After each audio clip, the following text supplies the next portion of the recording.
Hi everyone, this is Andrew with Andrew's Hot Deals, and today we are doing a highly requested video. Well, it wasn't really requested as a video, but it was requested as a Q&A.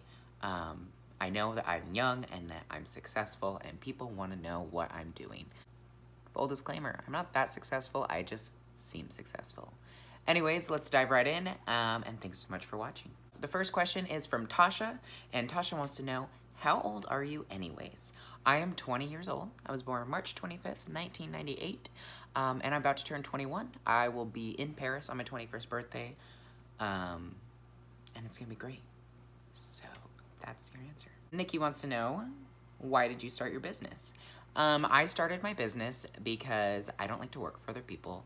I like to work on my own time. I like to work my own schedule, or just more of a flexible schedule because I do have a day job. Yeah, so I just like the flexibility of being my own boss. And my goal for this year is to get hired on at Delta Airlines as a flight attendant so that I can have the flexibility and also the benefits that come with having a real job. Okay, Tasha from Facebook wants to know, how many people do you work with? The answer is one other person. My sister-in-law Joey and I own the business together. We have occasional help from friends and family when it comes to really busy season or when we receive shipments of things and we have to fulfill pre-orders.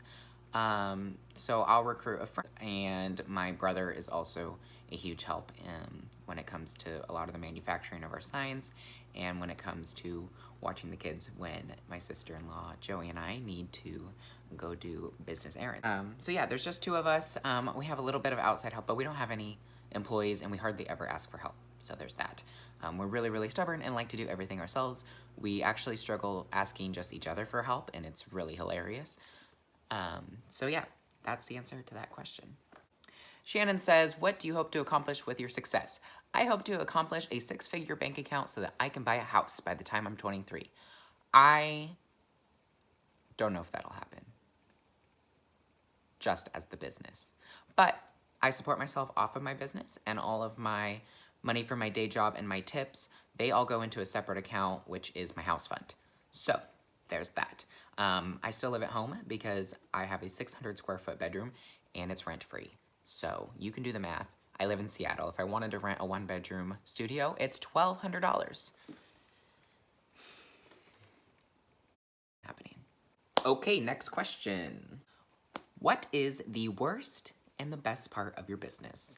Let's do the worst first. This is kind of a double-edged question. The worst part is definitely taxes, accounting, bookkeeping, and rude people. I'm being straight up with you. I get people that yell at me and treat me like a and I don't like to be treated that way. So that is a downside, and it tends to all happen on one day.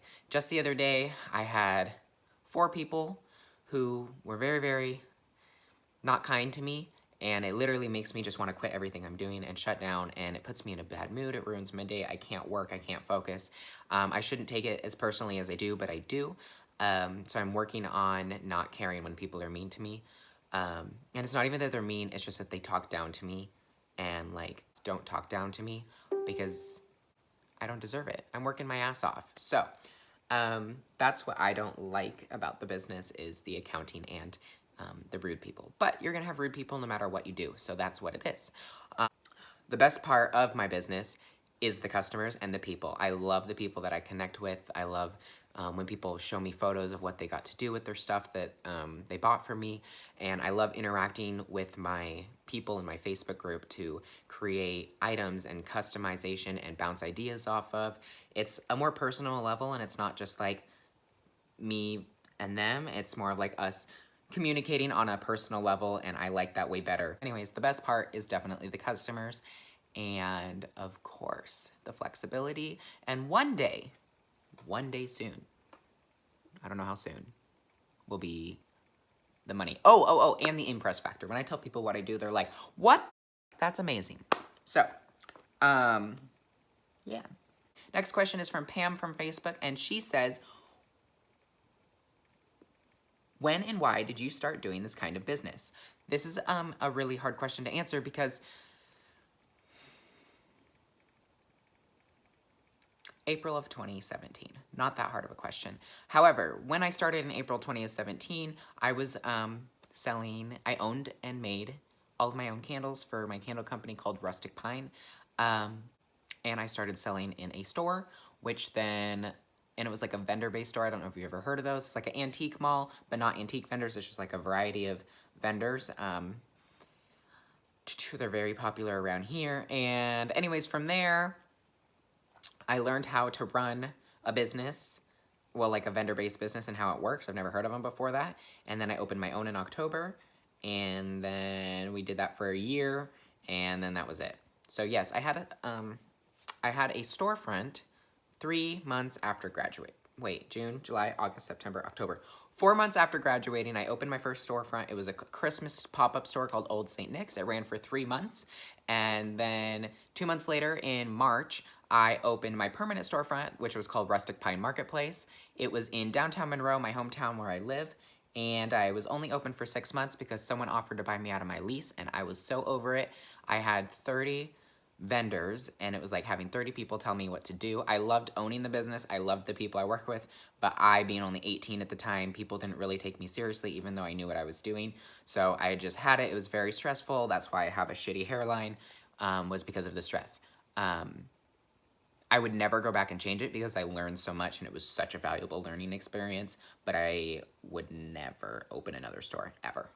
After I closed the store, my sister and I started working together. We had 2 separate businesses. I had the candle company, she had the sign company. We started working together and selling our stuff together because we realized we have the same taste in things. We've always kind of helped each other in our businesses because we have similar demographic. So yeah, we started selling together, working together. We started doing pop-up stores, about 6 to 8 a year. And they're super fun. We go all the way down to Salem, Oregon, which is like 6 hours south of us. And we've gone all the way up to Bellingham, which is like on the border of Canada. Not really the border, but it's up north. And and we've gone all the way east to the border of Washington and Idaho. So we've kind of traveled all around with our stuff. And then January of 2018, I stopped making candles because I realized I hate making things. I don't like production, if that makes sense. I don't like doing the same thing over and over again. That's not my style. So I took a break from that, and then I started retailing Ray Dunn's boutique line, which mostly started as me just getting the salt and pepper sellers for all my local people who didn't want to pay crazy prices for it. So I did that, and then there was like this huge product launch in May of last year. It was like this cookie jar thing, and that raised, I made almost $5,000 off cookie jars, and that kind of gave me the capital to start doing something. So I just had 5 grand sitting in the bank, and I'm like, well, what do I do now? I spent a month in Thailand last year, the whole month of May, 29 days, and I met someone who imports from China, and we got to talking, and I was like, this is something I want to do. It's cheap. I can offer good products to my customers at low prices.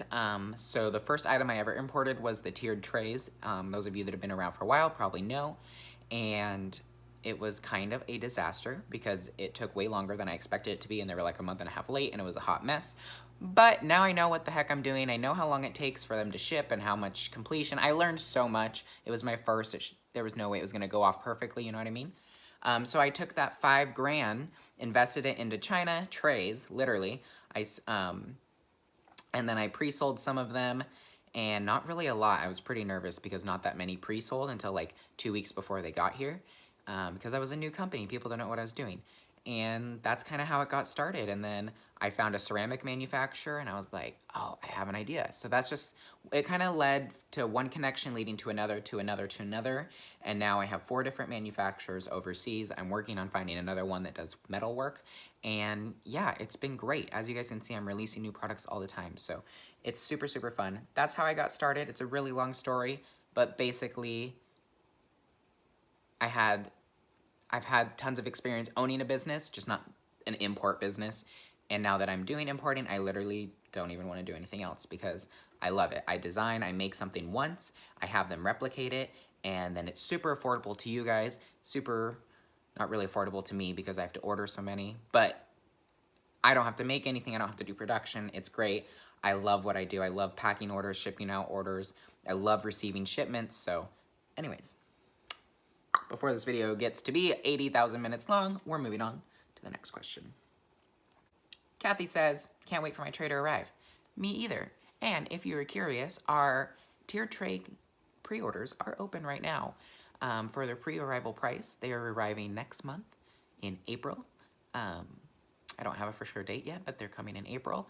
And you can pre-order them now at www.shopahd.com and use code Joey for 10% off. Shannon from Facebook asked, what did you want to do originally when you grew up? And do you plan on having a different career?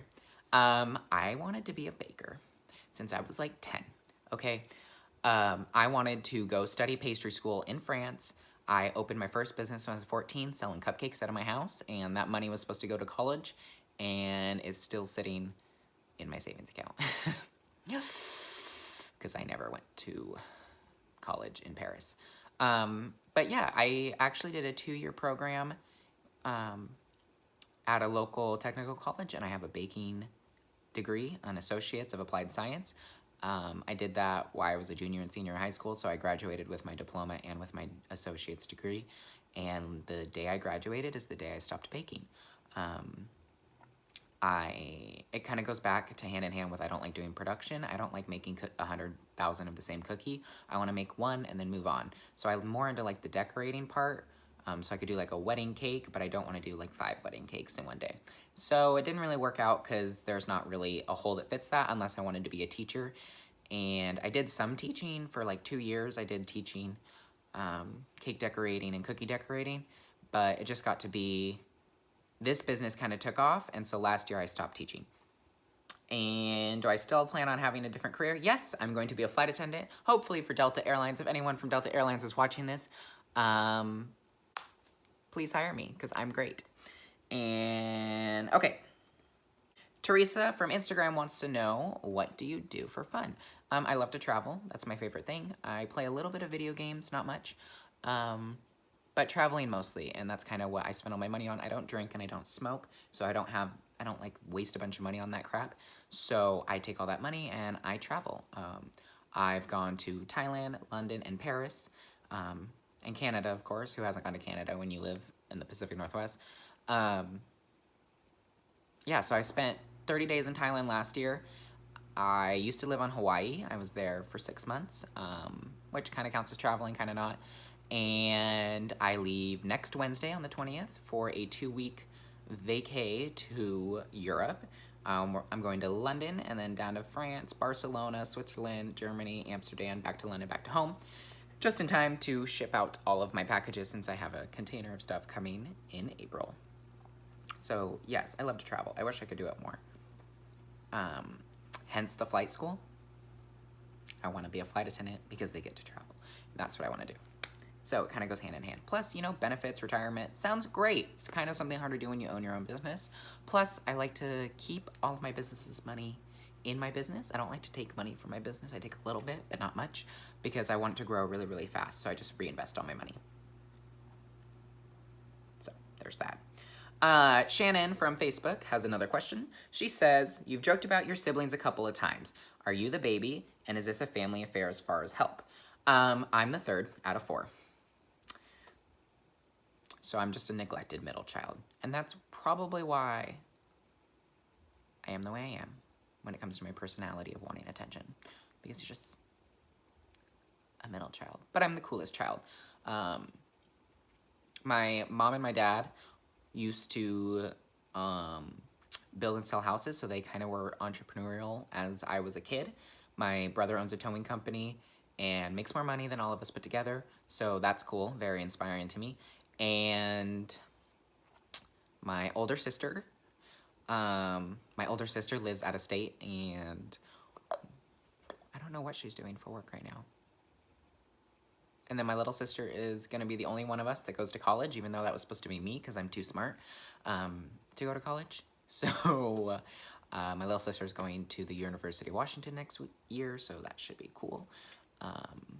As far as them helping, I feel like my family helps me when I need it. I don't really ask for help very often. My brother drives the truck and trailer to all our shows that we do, so I always appreciate that. My little sister will if I like last show I sold out of trays, and she literally filled her little Volkswagen Jetta full to the brim of boxes and brought it down to me in the middle of the show so I could restock and sell things. My dad goes with me to get all of my shipments from the port because I can't drive a truck and trailer, and I'm too cheap to pay the $400 to have it delivered to my house, so we just go pick it up. And he's also kind of like my financial advisor, so I consult purchases and money. I run everything by him first. So everyone kind of helps me. Oh, and my mom helps. My mom's a very creative person, so I bounce off creative ideas off her. So everyone kind of has their place of what I need them for. And then my sister-in-law and I, we kick ass together, and we're the faces, the marketing, everything.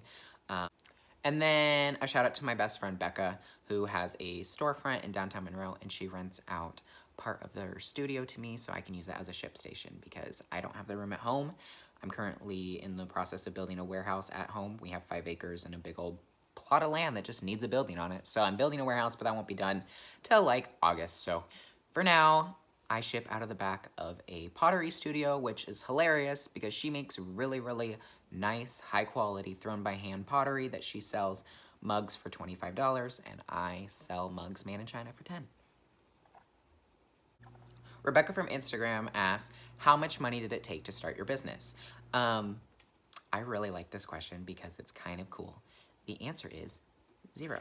I put $0 of my own money into this. The way I started was I ran pre-orders for a special release item through Magenta Incorporated, and I raised $5,000, which I talked about earlier in the video, and that's the money.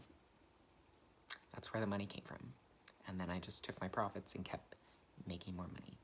I have this odd ability to be able to turn $1,000 into $10,000. That's dramatic. $2,000 into $10,000. And you can too. It's actually quite easy. You just have to know how to focus, and you need to not take all of your profits for yourself, because if you don't reinvest in your business won't grow. That's the tea. Sarah from Instagram wants to know, how do you feel when people rip off your stuff? I haven't really had anyone rip off my stuff per se. I don't really like when people sell similar items that I do for like half the price, because I'm like, how are you even making money? Because I know how much it costs. So I kind of get irritated when people don't sell things for what they're worth and are just doing it as a hobby rather than a business, because it's very hard to compete with someone who's not in it for the money. But when it comes to replication and things like that, honestly, nobody here is really turning the wheel when it comes to creating new items and new ideas. So I feel like we all borrow inspiration from each other, and we all do our own twist on things, our own version of something. So I don't really think that anyone's copying anyone. That's all I have to say about that. I more see it with like local people to me doing what I do. That's where I get irritated. It's like people who live in the same town as you, not someone from like Minnesota. That's where I get upset when people replicate me or try to do what I do, especially with like our one-of-a-kind sign designs and just with like the way we do things and the style that we have. You just see it kind of forming trends locally. Maria from Instagram asks, why is your shipping so high? Okay, real talk, the post office is a ripoff. Sorry, not sorry. Yesterday it cost me $14 to send a box this big with 2 mugs in it, literally to Florida. It was like $14.68. And my website only charged $12. So I know it may seem like a ripoff, and I'm sorry. I'm working on reformatting my entire website. The new ready-to-ship site, simply2shabby.com, has just has flat rate shipping, and on all of those, we usually take a little bit of a loss, especially on like the bigger things. Like signs for us cost like $50 to ship, like the really big ones, and like the really big ones cost us like $50 to ship, and we charge $30. So just keep that in mind. It's not us, it's literally the rates that the post office charges. I'm currently negotiating with FedEx to get better rates and flat rates. So hopefully I'll have better rates for you coming soon. I'm sorry if you think I'm ripping you off. I'm not. I literally don't make $1 off of your shipping. I actually lose money. And plus the cost of boxes, which boxes, my cheapest boxes are 30 cents and my most expensive ones are literally $6 a piece. So please keep that in mind when you see the shipping calculation on the website. I'm not ripping you off. That's literally what they charge me, sometimes more. I heard they ever pay less than what you pay. So, thanks. Bonnie from Facebook wants to know what is coming next. Right now I'm working on holiday so that it's here in time. I don't want to deal with late holiday crap. I'm working on Halloween and Christmas and 32 new mug designs. I have some collaborations coming up soon that I'm very, very excited to share. By the way that China works, I probably won't have samples till like the end of this month. And I'll be in Europe and then I won't be able to share till April. So don't hold your breath. But they're coming soon, I promise. They're in the works. I have a new mug shape, which everyone's going to love, I hope. And I have a whole bunch of spring and garden stuff coming. Not stuff that I'm like having made in China, but stuff that I got from US-based vendors. So yeah, just check the site, check the group. That's what's coming. But the mugs I'm really excited for and the collaborations that are coming up. So yeah. Anyways, that has been a Q&A with Andrew. You can find me at www.shopahd.com. You can follow me on Instagram at simply2shabby.inspo. I'll link it all down below. And make sure to join our VIP Facebook group called Andrew's Hot Deals. Just type it in the search bar and it should pop right up. Thank you guys so much for watching, and we'll see you next time.